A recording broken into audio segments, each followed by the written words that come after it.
Jadi di awal dakwaan itu belum masuk ke pembuktian, makanya gunakan eksepsi itu supaya betul-betul membuat hakim itu wow, tercengang dulu, tulisan Anda lebih baik dibanding dari dakwaan, sehingga NM bisa bebas di putusan sekelas. Tapi kalau tidak bebas, ini saksi akan berlanjut ke sidang yang namanya pokok perkara. Nah, disitulah nanti akan ada pembuktian. Polisi sebagai penyidik itu akan memberikan dokumen ke jaksa penuntut umum. Jaksa penuntut umum akan menghadirkan di persidangan.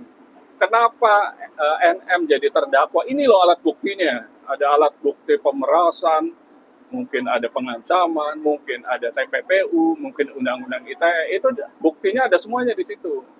Dan polisi, penyidik, saya meyakini untuk saat ini tidak mungkin gegabah mentersangkakan seseorang kalau buktinya tidak kuat. Ini saya yakin buktinya sangat strong. Buktinya kuat sekali. Buktinya dikorelasikan. Misalnya ada transfer. Kemudian di situ ada chatting, ada WA yang mengindikasikan adanya dugaan pemerasan di situ.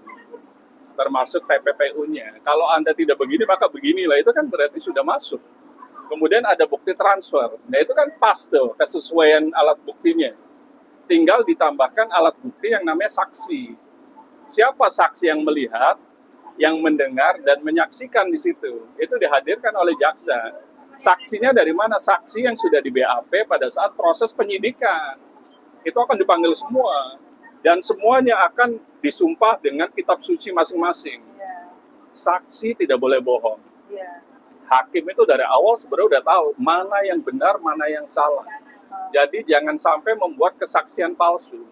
Siapapun, saksi dari JPU ataupun dari kuasa hukum. Karena saksi dengan tersangka itu dekat kalau bohong. Di depan hakim dan fil akhirat. Karena kitab suci.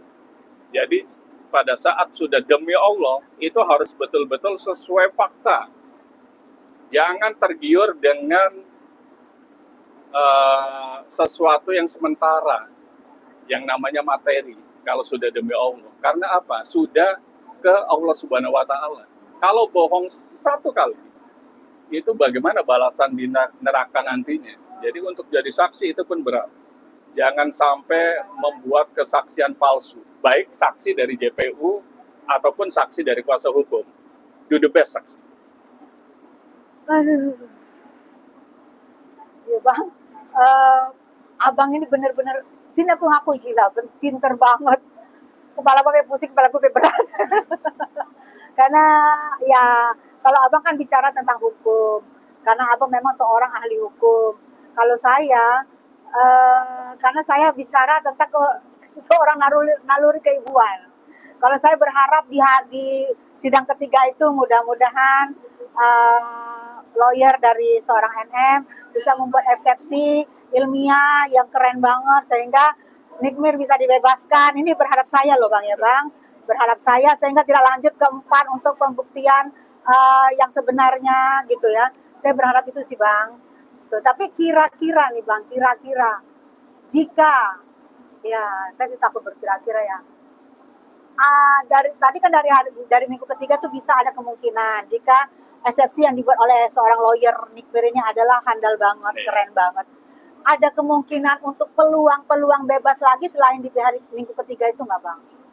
Peluang bebas itu adalah putusan majelis hakim. Ini contoh lagi, Firman Chandra Law Firm menghandle kasus pidana di Pengadilan Negeri Jakarta Selatan. Klien kita perempuan, sama perempuan juga. Jaksa penuntut umum mencecar dengan pertanyaan-pertanyaan, kemudian bikin tuntutan dengan ancaman hukuman, tuntutannya itu lumayan tinggi. Kemudian kami balas dengan pledoi. Hakim mengamini pledoi kami. Terdakwa bebas putusannya. Jadi jangan patah arang sekali lagi. Sepanjang alat buktinya lengkap. Alat bukti itu adalah bukti tertulis, saksi, dan saksi ahli.